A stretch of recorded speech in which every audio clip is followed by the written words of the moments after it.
Assalamualaikum warahmatullahi wabarakatuh. Perkenalkan, nama saya Nansuhada dengan NIM 1714111040. Di sini saya akan menjawab soal-soal UAS yang sudah diberikan. Soal yang pertama yaitu jelaskan mengenai prinsip penilaian kredit dengan analisa 5C dan 7P serta tadi kelayakannya. 5C ini adalah karakter, capacity, capital, condition, dan collateral. Karakter bisa dilihat dari hasil wawancara antara customer service kepada nasabah yang hendak mengajukan kredit mengenai latar belakang, kebiasaan hidup, pola hidup nasabah, dan lain-lain.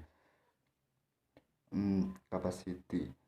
Prinsip ini adalah menilai nasabah dari kemampuan nasabah dalam menjalankan keuangan yang ada pada usaha yang dimilikinya.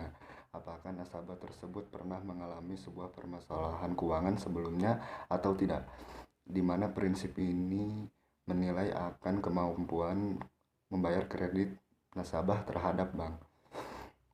Kapital. Kapital ini terkait kondisi aset dan kekayaan yang dimiliki khususnya nasabah yang mempunyai sebuah usaha. Prinsip ini dinilai dari laporan tahunan perusahaan yang dikelola oleh nasabah, sehingga dari penilaian tersebut pihak bank ikut menentukan layak atau tidak nasabah tersebut mendapatkan pinjaman. Kolateral. Prinsip ini perlu dipikirkan oleh nasabah ketika mereka tidak dapat memenuhi kewajibannya dalam mengembalikan pinjaman dari pihak bank, dan jika hal demikian terjadi maka dengan sesuai ketentuan yang ada, pihak bank bisa saja menyita aset yang telah dijanjikan sebelumnya sebagai sebuah pinjaman.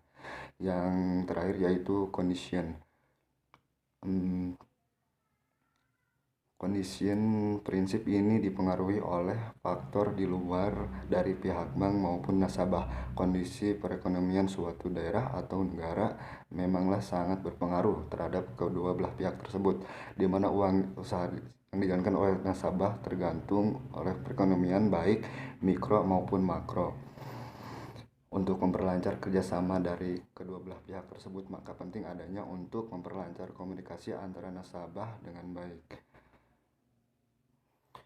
Prinsip lainnya yang digunakan oleh lembaga keuangan dalam memberikan kredit adalah prinsip 7P, yaitu personality, party, purpose, payment, property, profitability, dan protection.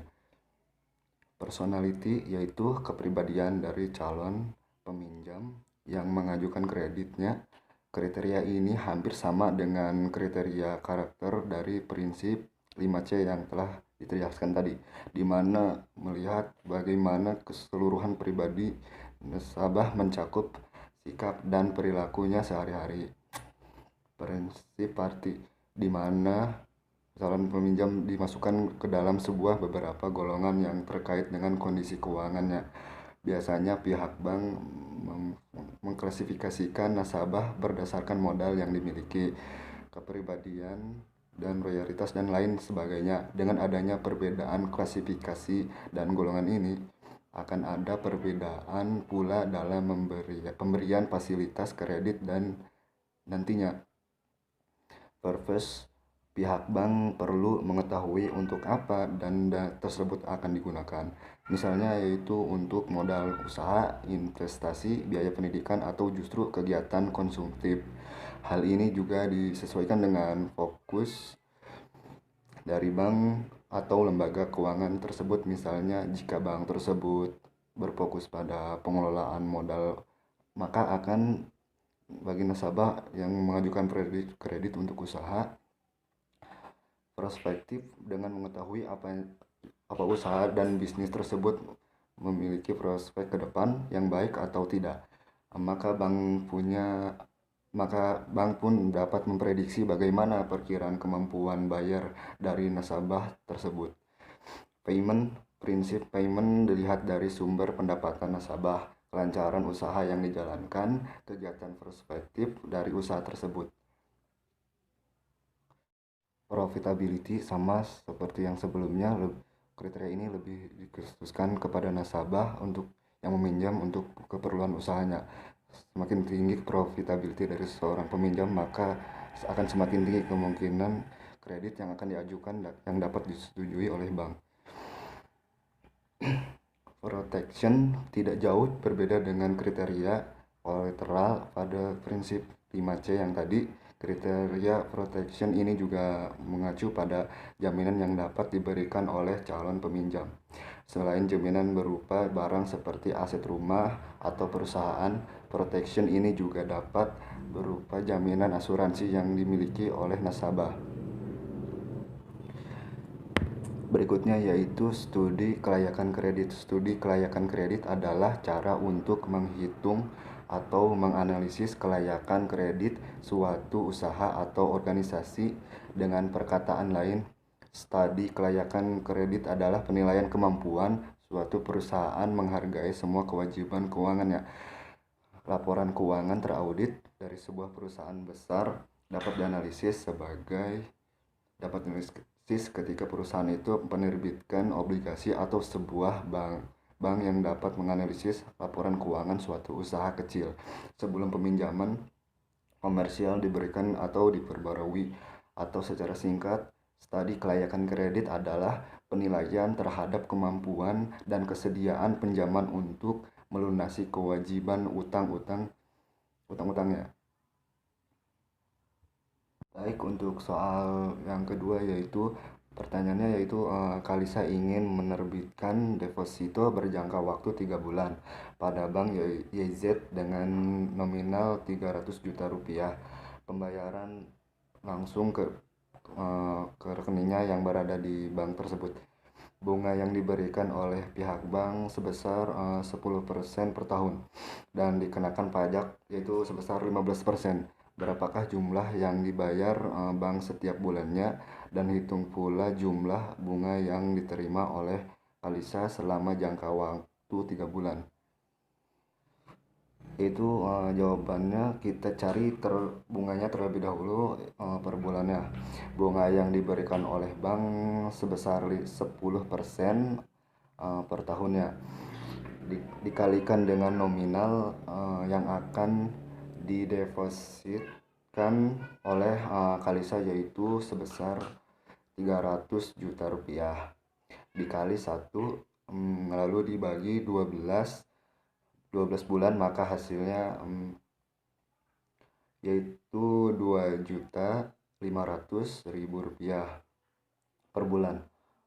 Lalu dikenakan pajak, maka kita kalikan pajak 2.500.000 dikali dengan 15% pajak, maka pajak yang harus dibayarkan yaitu 375.000 rupiah. Bunga bersih per bulan yang akan dibayarkan oleh bank adalah 2.500.000 dikurangi pajak 375.000 rupiah. Maka bunga bersih yang akan dikeluarkan oleh bank adalah 2.125.000 rupiah. Pertanyaan berikutnya yaitu adalah hitung pula jumlah bunga yang diterima oleh Kalisa selama jangka waktu 3 bulan. Bunga bersih per bulan dikali dengan 3 bulan, maka 2.125.000 rupiah dikali 3 bulan sama dengan 6.375.000 rupiah.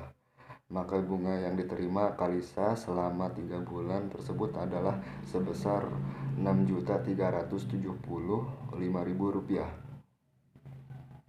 Berikutnya yaitu soal yang terakhir atau yang ketiga, jelaskan tujuan umum dari manajemen pemasaran bank dan jelaskan mengenai konsep pemasaran tersebut.